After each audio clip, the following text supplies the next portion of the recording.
Како ќе го мотивирате приватниот сектор за спроведување на зелената економија и кои чекори ќе треба да ги превземат компаниите за имплементирање на зелената економија? Да, благодарам на прашањето. Како што кажав јас, што се однесува до грантовите, финансиската помош што ја нуди Фондот за иновации, секоја компанија мора да пополни прашалник за животна средина. На еден начин ова дава и некаков позитивен притисок за компаниите да размислуваат како проектот, нивната компанија, она што го работат, влијае врз животната средина.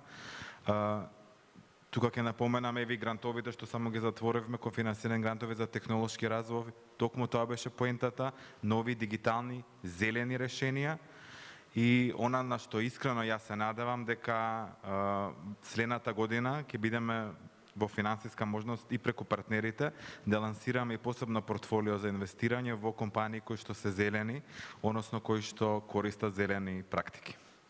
Господин Андонов, сака да се надоврзете или господин... Да се надоврзам, можам да на директорот.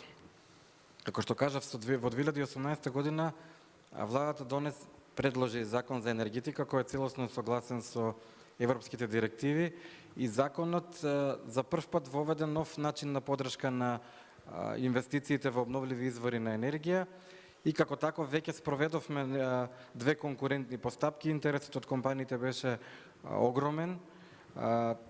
Неколку од електраните веќе и беа пуштени во употреба, што значи дека веќе сме почнале на некој начин да даваме поддршка на приватниот сектор.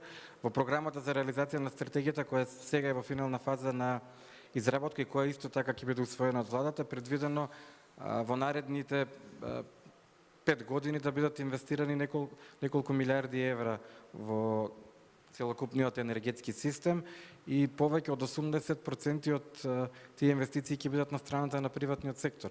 Државата преку моделите на премиуми, моделот на државна помош и оние субвенции кои Министерството за економија ги промовира, во секој случај ќе се обиде да ги следи и да им помогне на приватните компании во реализацијата на нивните инвестиции.